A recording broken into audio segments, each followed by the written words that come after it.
Voy a grabar a partir de acá. Bien. Igual la hora va a quedar grabada. Bien, entonces decía, como el agua es un líquido abundante tanto en el intra como en el extracelular, ¿sí? Participa de estas reacciones que son reacciones metabólicas. Vamos a ver de acá en más que las enzimas, que son proteínas, ¿sí? Se encargan prácticamente de casi el 100% de las reacciones metabólicas que ocurren en el organismo. ¿Sí? Hay casi digo, porque hay algunas reacciones que actúan sin, por ejemplo, la presencia de enzimas, por ejemplo, la glicosilación, que es un proceso no enzimático que depende justamente del agregado de grupos azúcar a una proteína, por ejemplo, la hemoglobina, y esto ocurre prácticamente dependiendo de la demanda de glucosa, no depende justamente de una enzima, ¿sí?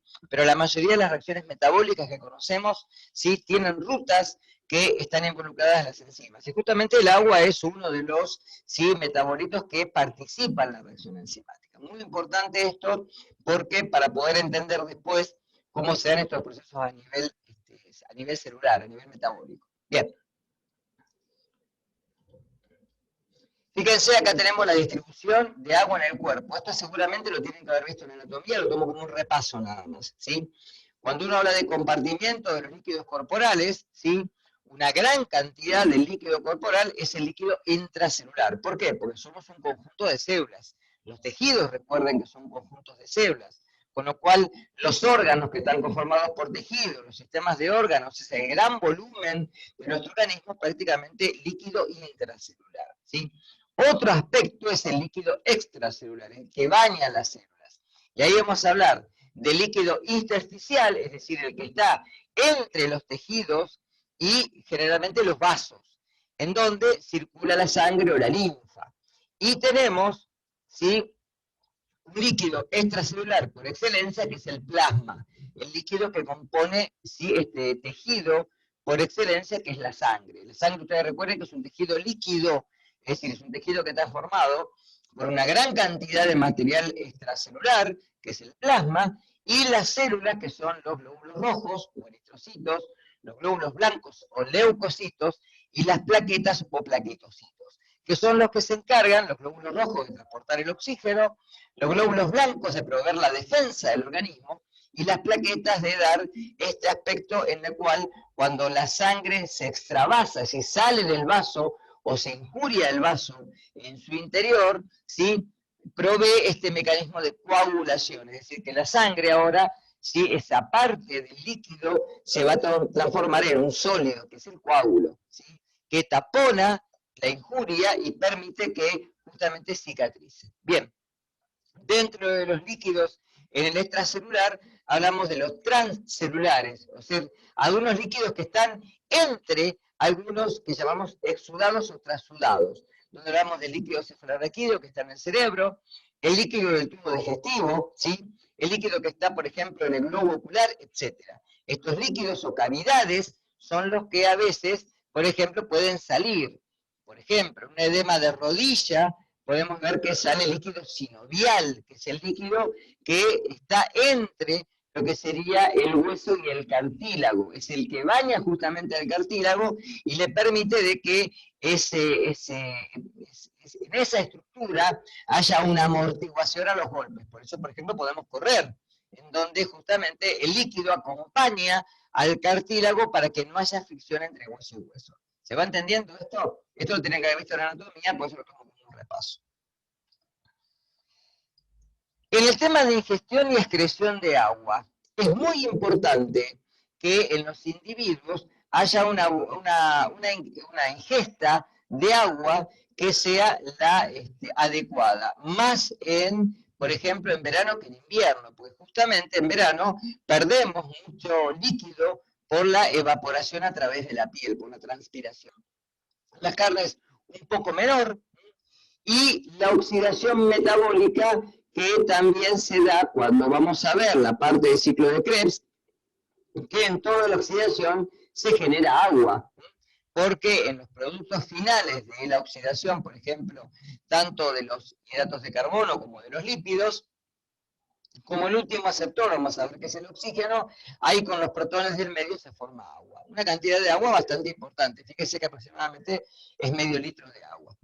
Y la excreción tiene que ser igual que la ingesta. De ahí la importancia de beber agua y de que el agua también la aporten los alimentos. Por la respiración, fíjese que cuando inhalamos, inhalamos oxígeno.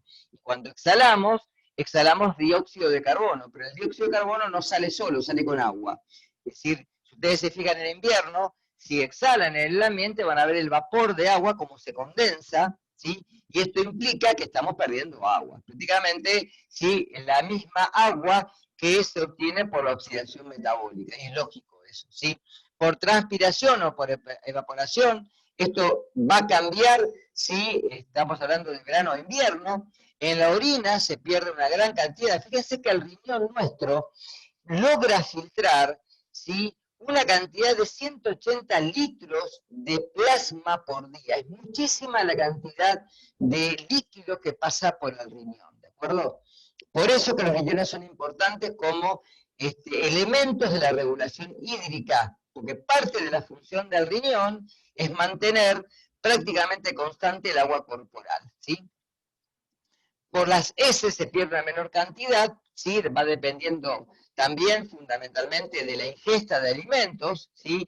Porque, por ejemplo, en ciertos casos las heces pueden aparecer más líquidas, y eso depende también de la alimentación que tengamos. Claro, esto puede cambiar, obviamente, en condiciones biológicas. Hay una variedad biológica que depende del individuo y también dentro del individuo. Por eso digo que en ciertas épocas de estación o épocas en las que, por ejemplo, hacemos un régimen, etcétera, esto cambia, obviamente.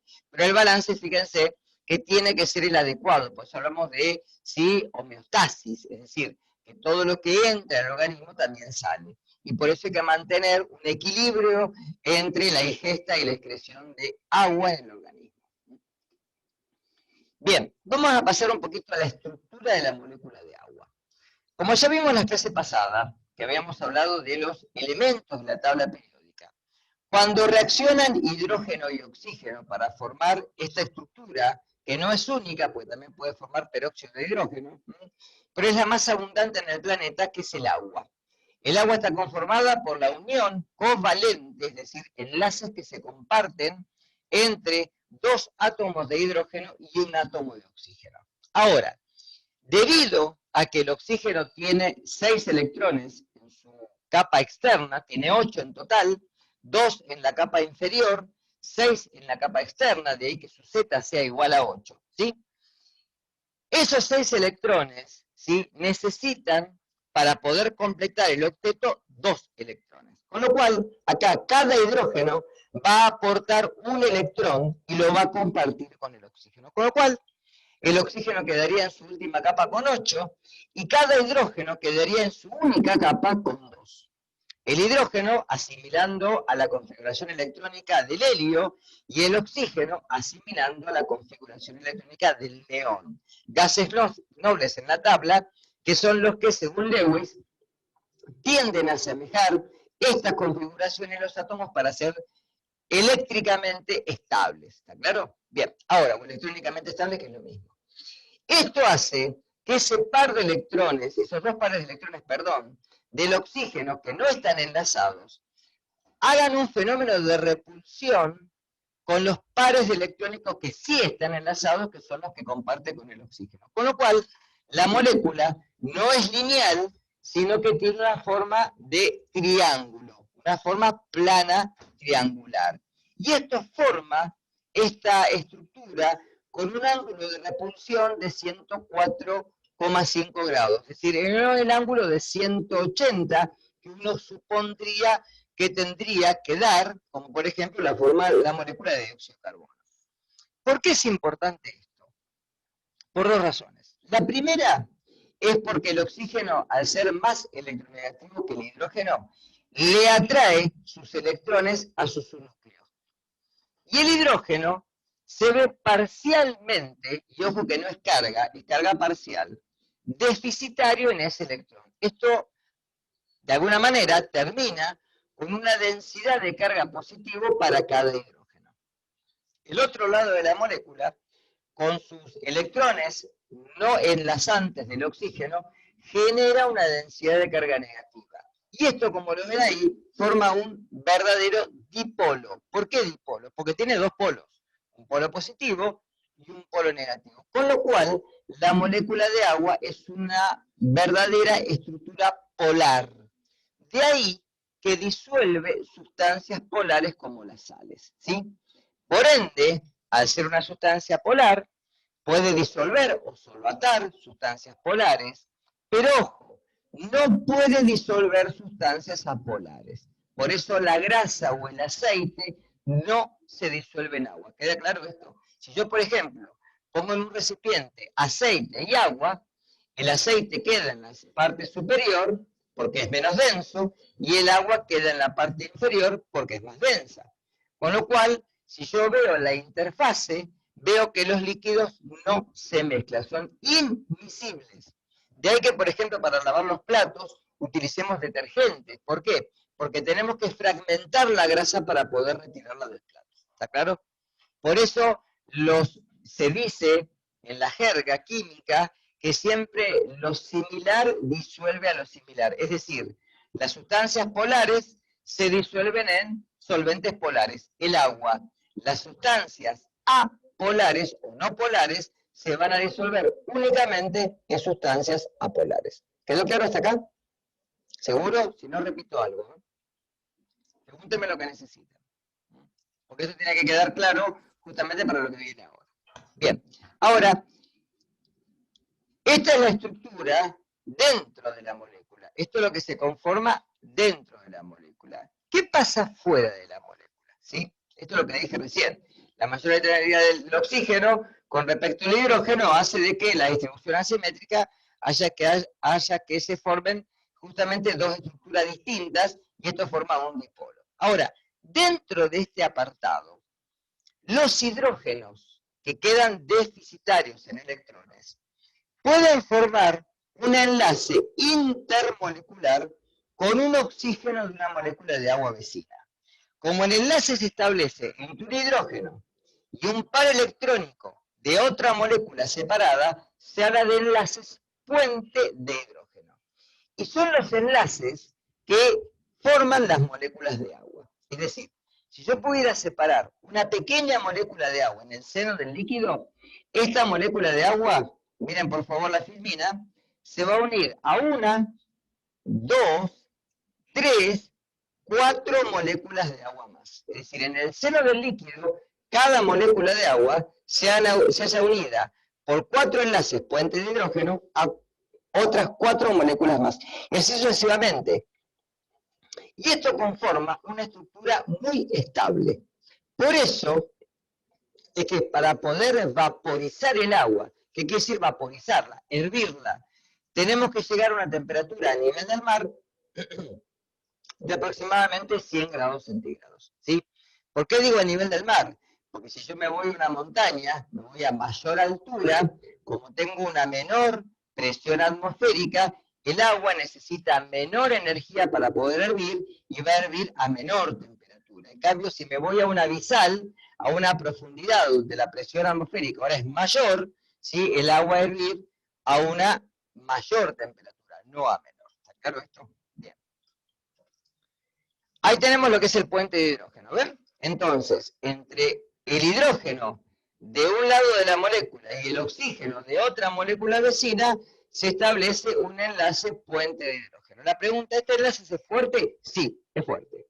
¿Es exclusivo de la molécula de agua? No, porque lo vamos a encontrar en proteínas y lo vamos a encontrar en ácidos nucleicos. Es decir, siempre que tengamos, y esto por favor, un hidrógeno y al lado o en las cercanías una estructura en la cual haya un par electrónico no enlazante libre, que puede ser el oxígeno, puede ser el nitrógeno, puede ser el cloro, cualquier molécula electronegativa que tenga un par enlazante libre, eso es importante, se va a formar un enlace puente de hidrógeno. Por ejemplo, en los ácidos nucleicos, entre las bases nitrogenadas, se forman dos o tres enlaces puente de hidrógeno. Depende de quién se una, ¿sí?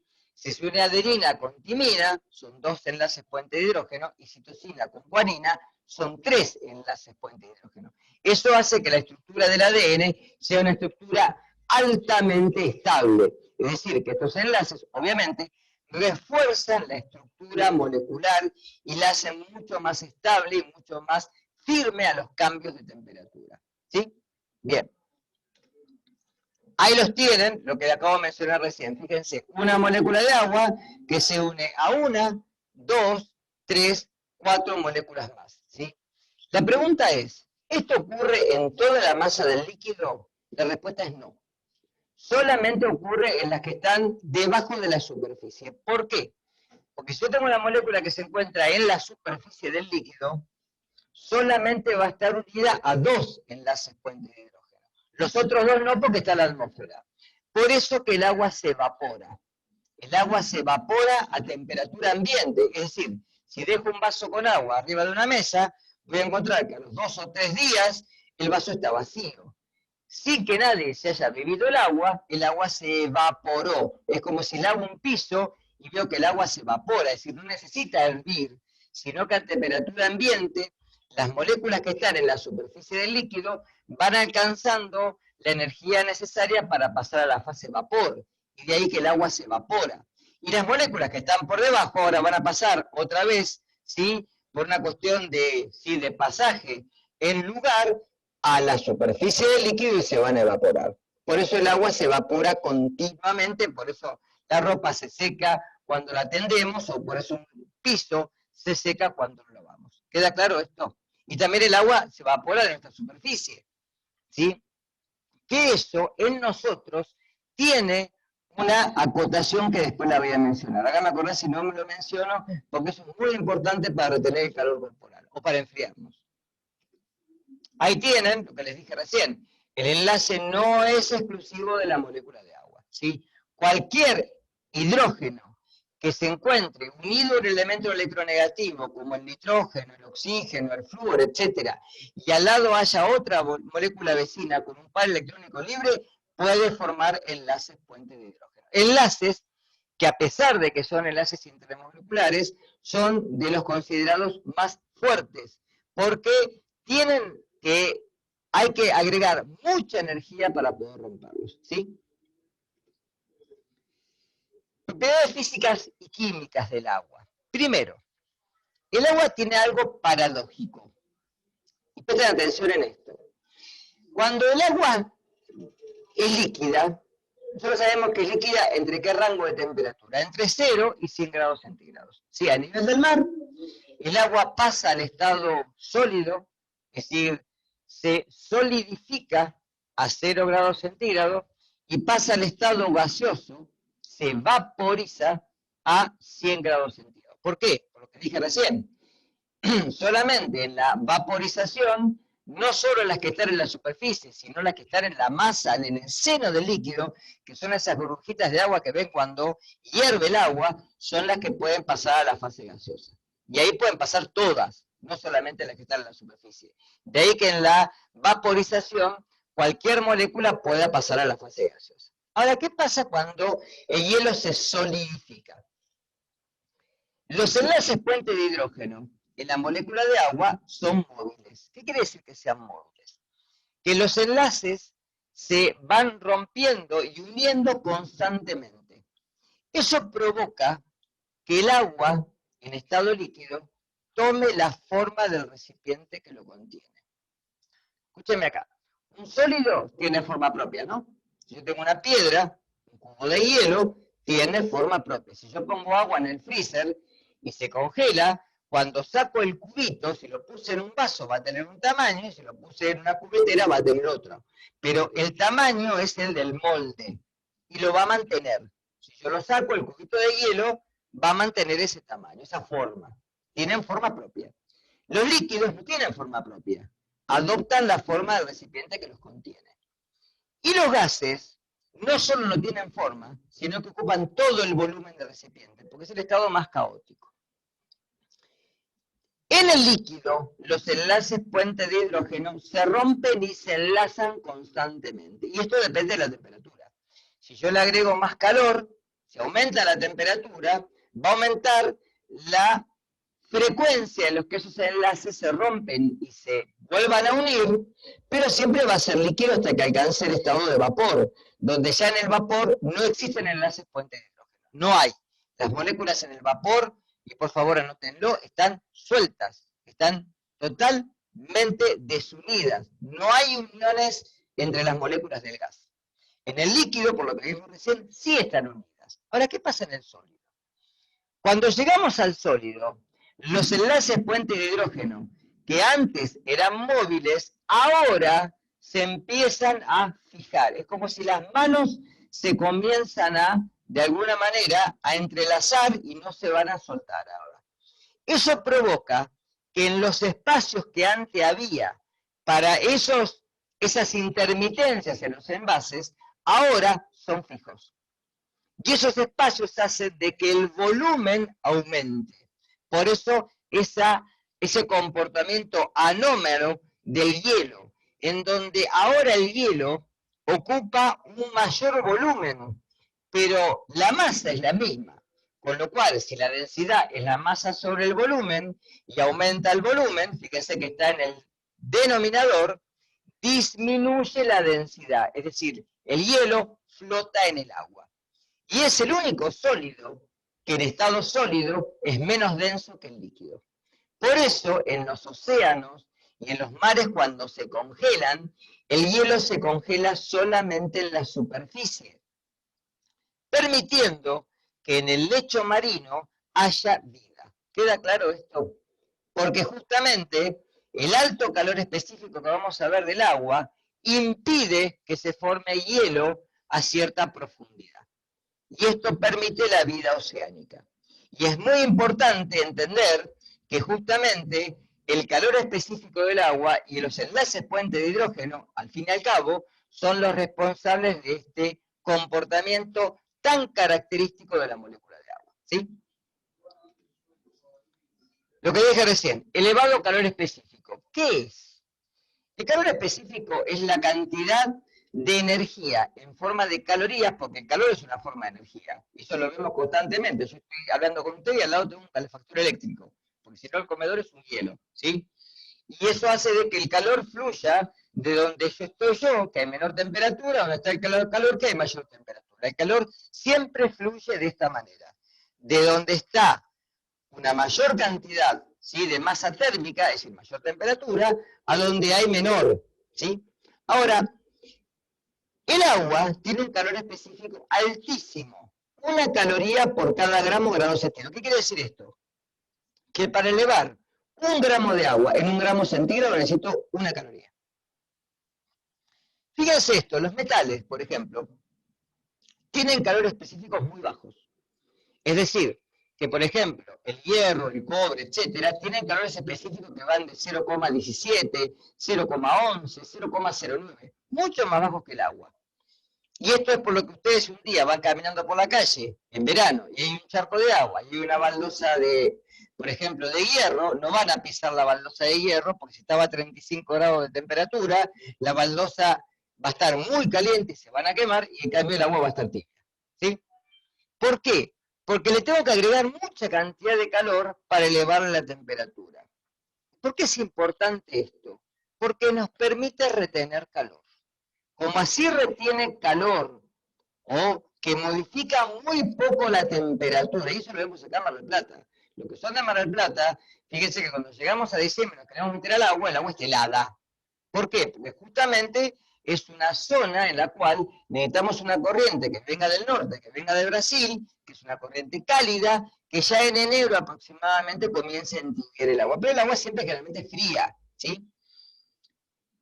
Porque por más que afuera haya una temperatura de 36, 37 grados centígrados, tarda muchísimo en poder cambiar la temperatura del agua oceánica o de los mares. Y esto provoca que justamente el agua que tenemos dentro del organismo pueda resistir los cambios térmicos y actúa como un impermeabilizante del calor, si lo quieren ver así. Es decir, nuestro sistema circulatorio, fíjense qué pasa en invierno, ¿por qué tiritamos? Porque tendemos a mover la masa muscular para retener calor. Lo mismo pasa en verano. fíjense que es un efecto inverso. ¿Por qué transpiramos? Cuando transpiramos, nuestras glándulas secretan sudor, ¿está claro? Agua, con sal. ¿Y qué pasa? Cuando el agua, la gotita de agua que tengo en la piel, se evapora, ¿sí? Necesita energía. ¿De dónde toma la energía? Parte la toma del medio ambiente, pero parte la toma de la piel. Con lo cual, al sacar energía, la está enfriando. Ese es el secreto por cual transpiramos en verano, por cual sudamos y retenemos de alguna manera, ¿sí?, nuestra temperatura corporal gracias a disipar el calor que hay en el entorno. Por eso transpira el cuero cabelludo, ¿sí? En las zonas de pliegue hay mayor sudoración justamente porque hay mayor temperatura. Fíjense que cuando ustedes se toman la fiebre, ¿cómo se toman la fiebre? Colocando el termómetro por debajo de la axila, en un lugar en donde justamente la temperatura corporal hace un nido en donde cual podemos detectar la temperatura del interior del cuerpo. ¿Se va entendiendo esto? Es por eso que el agua actúa de la forma en la cual va a resistir los cambios abruptos de temperatura y es un regulador térmico por excelencia, ¿sí?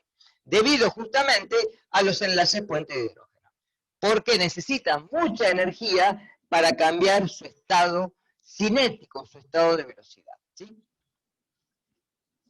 Elevado calor de fusión y vaporización, lo que mencioné hoy, ¿sí? Tenemos que la escala líquida del agua prácticamente es de 100 grados centígrados, ¿sí? Otras sustancias, los alcoholes, por ejemplo, tienen, ¿sí?, escalas líquidas más bajas, porque, por ejemplo, ebullen a 80 grados centígrados y se funden a 5 grados centígrados, es decir, que la escala líquida de un alcohol podría ser de 75 grados centígrados. Acá la tenemos en 100.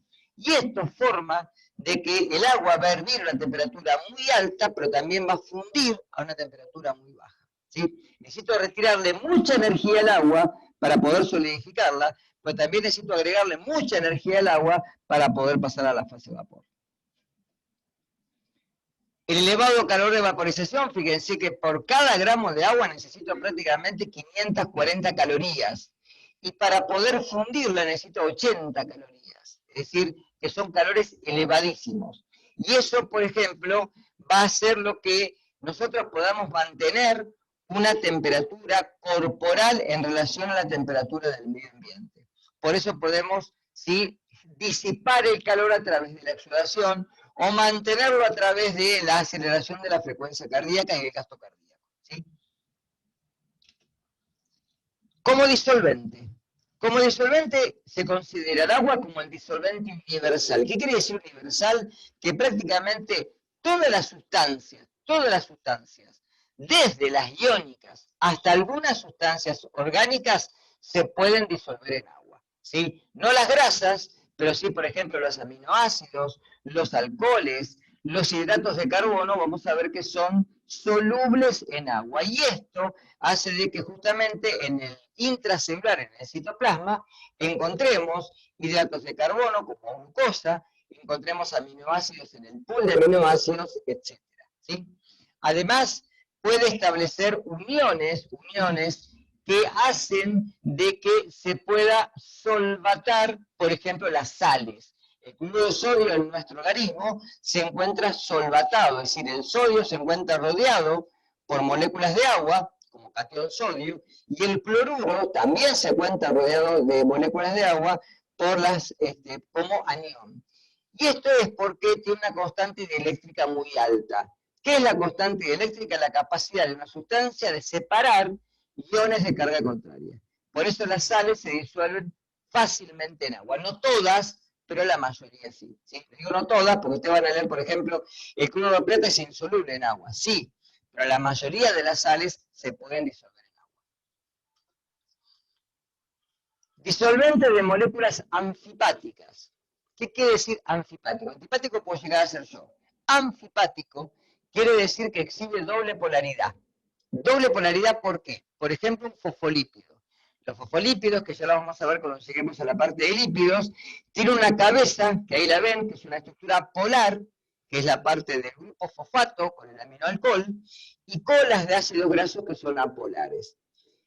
La pregunta es, ¿se disuelve en agua? Parte, por eso forman micelas o membranas plasmáticas, en donde siempre la parte hidrofóbica, es decir, la que le repele al agua, va a estar en conjunción o con la grasa, en las micelas de jabón, o entre sí en las membranas plasmáticas, que es algo que ven acá como una bicapa fosfolipídica, ¿sí? Lo que tienen acá es una micela, es cuando ustedes se lavan las manos. ¿Por qué el jabón, por ejemplo, jabón de pan blanco, ¿sí? Ese jabón está formado por la sal de una grasa. ¿Cómo se hace para hacer el pan blanco, ¿sí? Ese jabón? Lo que se hace es tratar una grasa con una base fuerte. Las fábricas de jabones lo que hacen es juntar, ¿sí? Recolectar la grasa de las carnicerías, antiguamente se hacía eso y se sigue haciendo, y se trata esto con una base fuerte. Y se forma una sal orgánica, ¿sí? Que lo que hace cuando se lavan las manos, ustedes van a ver que la suciedad se elimina. ¿Por qué? Porque justamente adentro de ese orificio que tienen en la micela se retiene la suciedad justamente porque esa polar es grasa. Y el resto está afín con el agua, entonces se puede remover en el agua.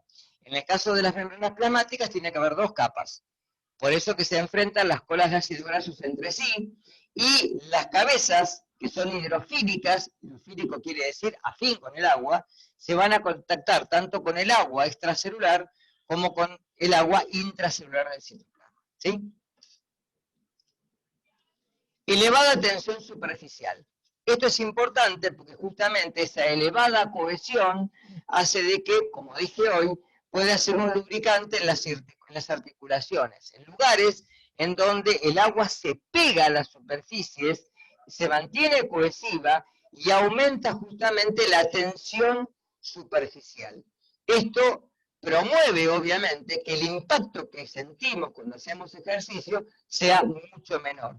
La pérdida, por ejemplo, del líquido sinovial y la cápsula sinovial es muy importante, porque la pérdida de esto puede traer trastornos de nivel articular en un futuro, como procesos de artritis o artrosis, que terminan con la lesión y con, generalmente, ¿sí?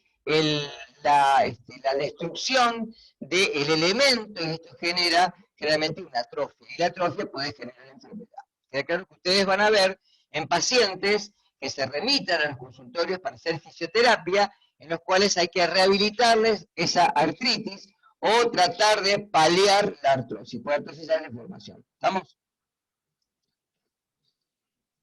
Como un electrolito débil. Como un electrolito débil, el agua se ioniza. ¿Qué quiere decir que ioniza? Que se separa.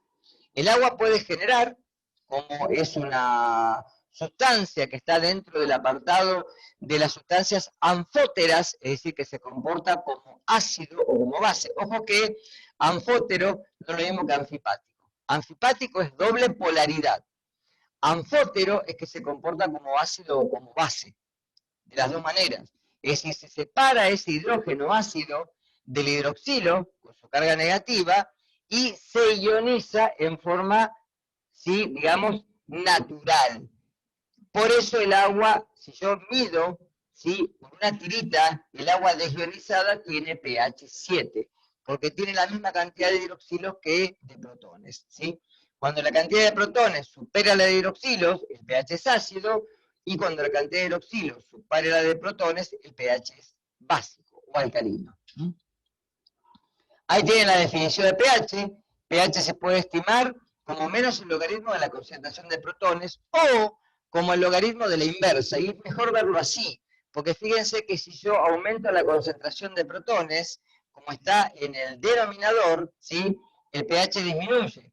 Pero si la concentración de hidrógenos ácidos disminuye, el pH aumenta, porque es inversamente proporcional, ¿sí?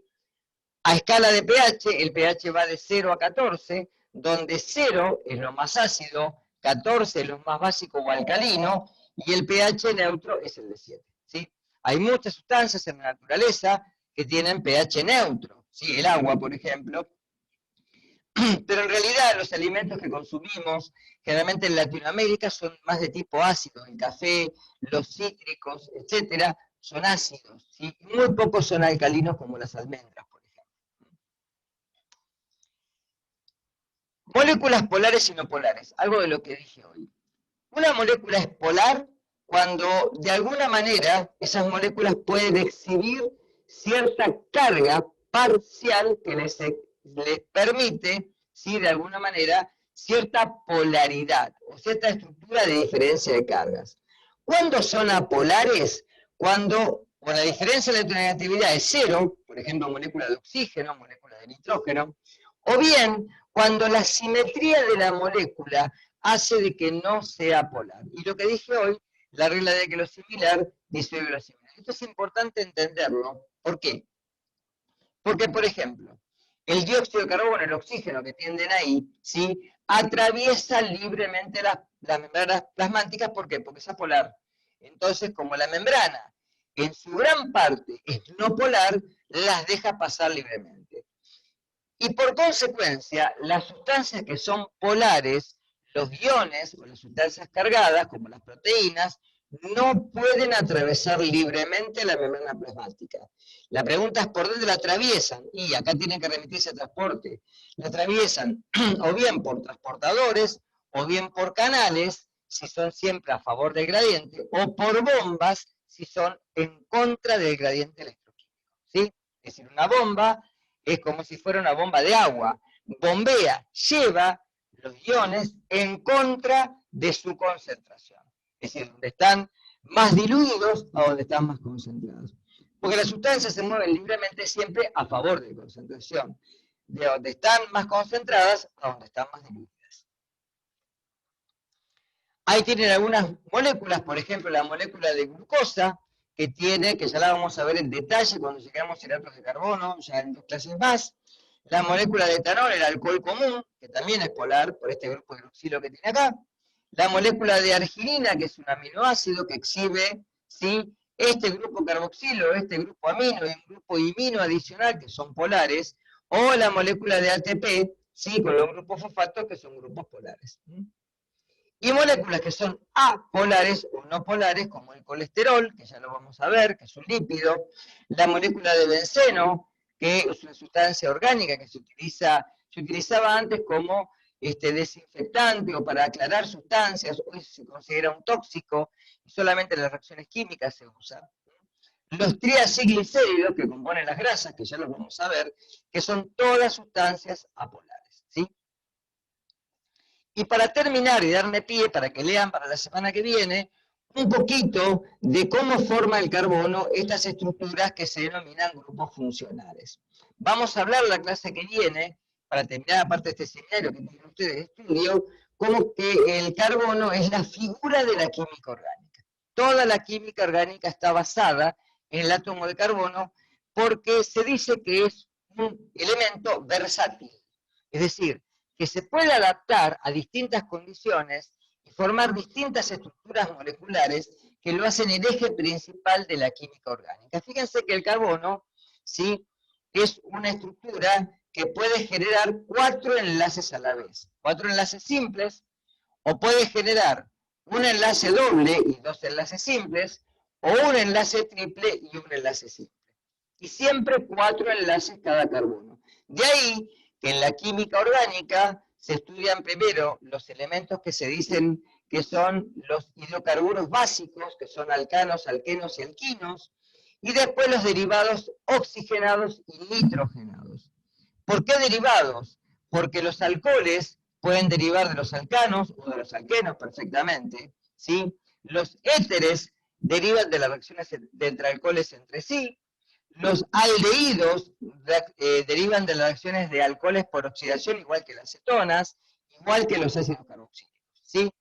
Los ésteres derivan de la reacción de alcoholes con ácidos, las aminas de ácidos y amoníacos, y las amidas de aminoácidos que pueden reaccionar entre sí, ¿sí? Como por ejemplo la metileteramida, que es un alcohol más una amida, ¿sí? Esto va para que lo puedan empezar a leer para la clase que viene, ¿sí?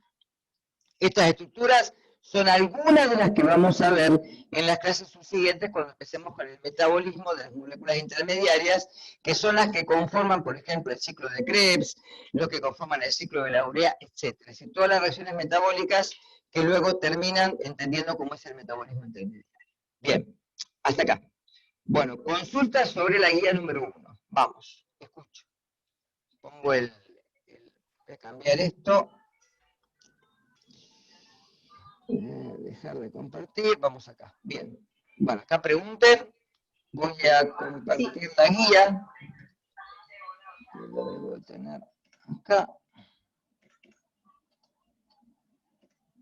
Ahí está. Ahí está el seminario. Bueno, preguntas del seminario, las que quieran. Vamos. Disparen. Escucho. Yo tengo una pregunta de uno Ahí de los tiene, por verdaderos ejemplo, definir el falsos. concepto de molécula, que ya lo vimos, lo que son partículas. Esto es todo guía de estudio, que son preguntas que pueden aparecer como múltiple opción, etcétera, ¿sí? En los parciales, ¿no? Y después algunas preguntas que tienen que ver con la parte teórica que se puede evaluar en el parcial o en el caso de que no promocionen en el final, ¿no? Una guía de secretación donde acá tienen que completar a medida que tienen los elementos.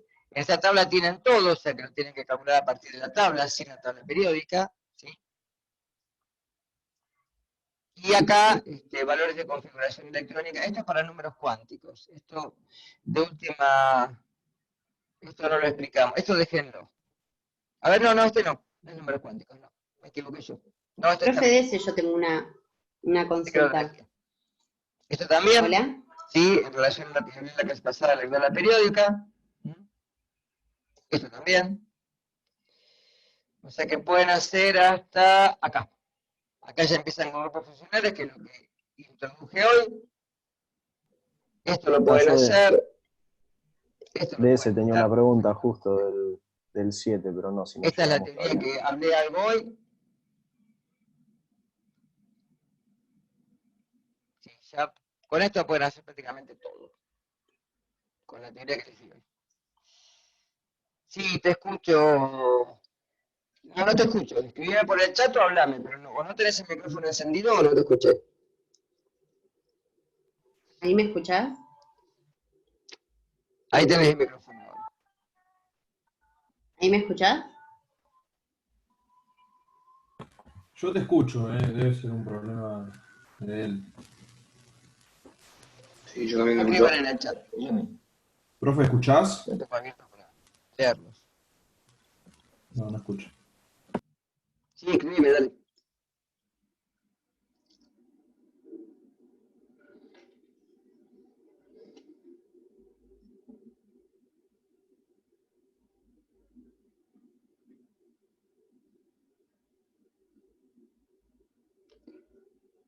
Punto 7.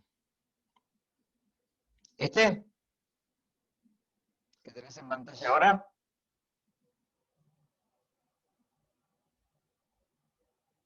O de lo anterior, la parte de guía de estudios. Decime cuál de los dos.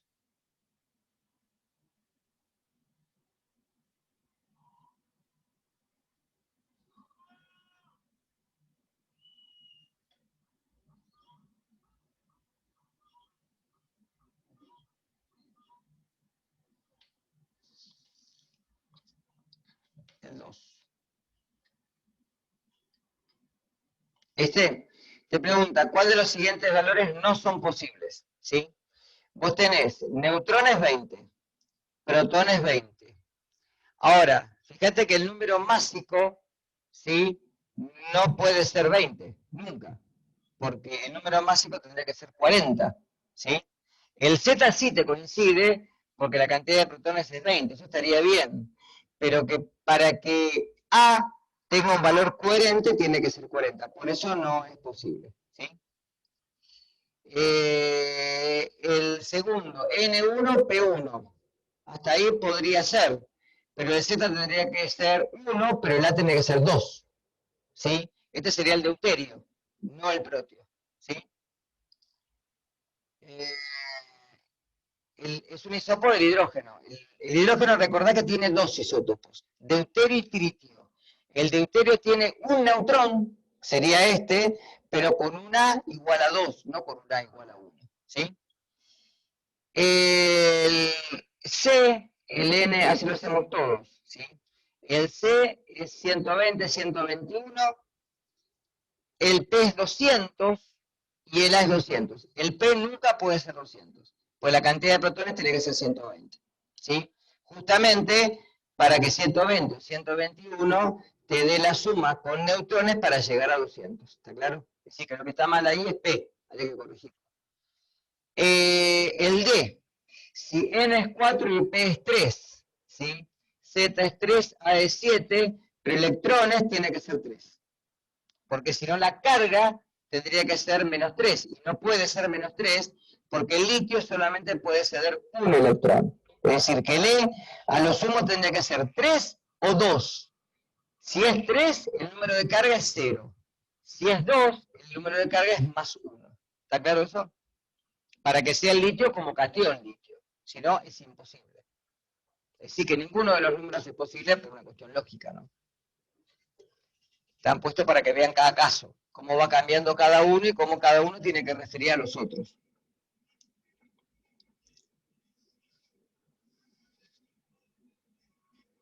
Etcétera, porque por ejemplo, en el primer caso, los grupos funcionales que acompañan a la primera molécula son los grupos hidroxilos que componen al alcohol, ¿sí? Por eso esta molécula es la de glicerol, que ya lo vamos a ver, que es el 1, 2, 3 propanotriol, tiene 3 grupos alcoholes, ¿sí? Acá ya tenés más, tenés un grupo amina, tenés un grupo carboxilo y un grupo sulfidrilo. Eso tiene que ver la teoría para detectar los grupos funcionales y ver cuál es cada uno. ¿Tá? Acá tiene un grupo cetona, un grupo ceto, ¿sí? Acá tiene un grupo aldehído, etc. ¿Sí? El 6 no puede ser un isótopo del yodo. Espera que voy acá. El 6. El 6 es un isótopo del yodo, sí. ¿Sí? Fíjense en la tabla cuál es la más... O sea, cuando tienen esas dudas van a la tabla, ¿sí? Entonces van al yodo, y fíjense que el yodo tiene 126,9 de unidad de masa atómica, ¿sí? Y acá tenemos 130. Quiere decir que este es un isótopo, ¿sí? Igualmente, ojo, para poder tener la cantidad de protones, van a la tabla. Entonces ven al yodo, la cantidad de protones, por más que sea un isótopo, no puede cambiar. ¿Está claro esto? El Z nunca cambia. Por eso que cuando se hizo la clasificación, ¿sí? Se hizo la clasificación en relación a la cantidad de protones. Y tiene un electrón menos, perdón, más. Es decir, acá es una molécula cargada negativamente. Es decir, si yo considero, vamos al yodo, miren, para hacerlo como un ejemplo. Si yo voy al yodo, el yodo, si ustedes se fijan, acá en la tabla que aparece, ¿sí? El número atómico que lo tienen acá es 53. Es decir, que tiene que tener 54 electrones, ¿sí? Y la cantidad de neutrones se saca por resta, como 130 menos 53, para poder completar la tabla, ¿sí? Lo mismo, cuando completan la tabla, fíjense que acá ustedes van a tener, ¿sí? La carga neta. La carga neta me está marcando justamente en la carga neta de cada elemento, pues acá van los símbolos, ¿sí? Entonces, si acá es menos 3, fíjense en qué elemento les puede coincidir, o en más 2, en qué elemento les puede coincidir. Obviamente, si acá tienen la cantidad de electrones, ¿sí? Obviamente la cantidad de electrones, como acá tienen dos cargas positivas, tienen que sumar, ¿sí? 2 electrones más para que le dé Z. Es decir, que en Z acá sería 50. ¿Está claro? Y acá, perdón, tienen que sumar. En cambio acá, en este 42, tienen que a la cantidad de, acá tienen, en este tienen los protones, tienen 33. Tienen 33 protones, pero tienen menos 3, ¿sí? Es decir, que el 33 ya les da el número directamente atómico. Ya el elemento lo pueden sacar por acá, porque si saben que la cantidad de protones es 33, van a la tabla y buscan en la tabla cuál es el elemento 33, ¿de acuerdo? Ya lo encuentran en la tabla directamente, que en este caso es el arsénico, ¿sí? ¿Está claro cómo completar esto? Siempre recuerden, cuando la carga es negativa tiene más electrones. Cuando la carga es positiva tiene menos electrones, ¿sí? Y va a depender de la cantidad para poder sacarlo, ¿no?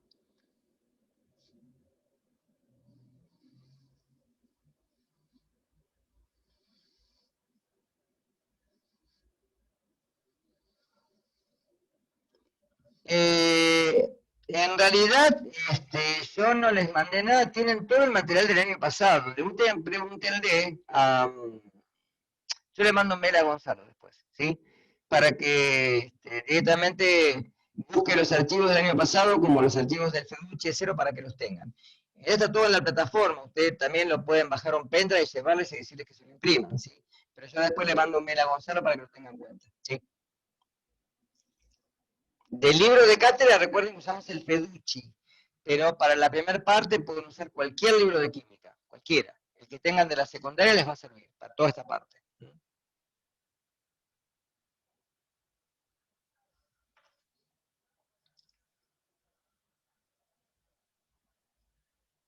Lo mismo acá, fíjense, teniendo en cuenta lo de la siguiente tabla, indicar cuál puede ser catión y cuál puede ser anión. La cantidad de Z directamente la escribo desde la cantidad de protones. Acá pongo 8, 3 y 9, eso no hay duda. Para el número A, sumo la cantidad de protones y neutrones. 8 y 8, 16. 3 y 4, 7, 19. ¿Sí? Y para la carga me fijo. Si acá es 8 y tiene 10, la carga es menos 2. ¿Sí? Si acá es 3 y la cantidad de electrones es 2, la carga es más 1. Y si acá es 9, 9, la carga es 0. ¿De acuerdo? Es un elemento de estado nativo. ¿Sí? Como hacer el 5, por ejemplo.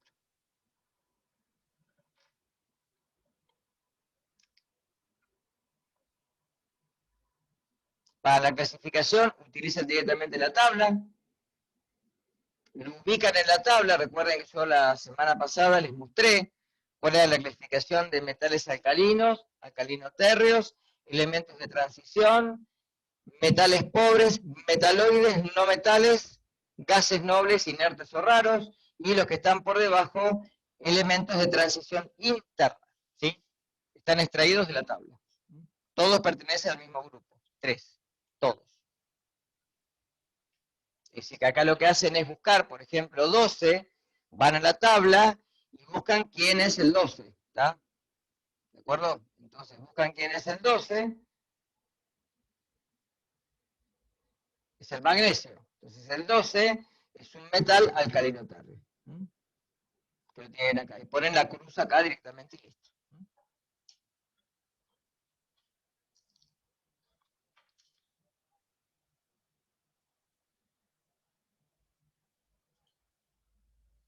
Bien. ¿Dudas más? ¿Alguna duda más? No se queden con las guías, por favor, chicos, porque esto después se refleja en los parciales y es muy importante que las hagan y que consulten.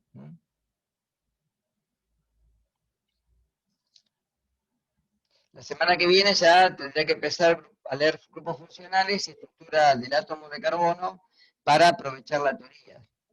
Recuerden que siempre, si ya tienen el material leído, es mucho más rico para que puedan hacer preguntas cuando uno va a la clase. Siempre lo recomiendo eso.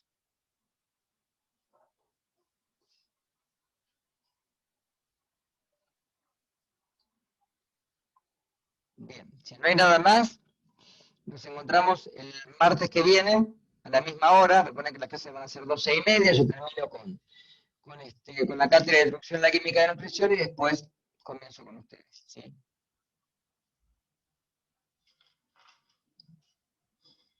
Esto igualmente ahora después cuando lo pueda subir a YouTube, les paso el link en la plataforma y les queda la clase grabada. ¿Sí? No, de nada, al contrario de ustedes. ¿Sí? Traten de asistir a las clases porque es importante que escuchen y que vayan viendo los videos y pues vayan grabando la teoría. Y lean, por favor, la teoría del libro, es muy importante. Yo ahora le envío un mail a Gonzalo para que les tenga el material para ustedes para esta semana. ¿Sí? Nos vemos el martes que viene.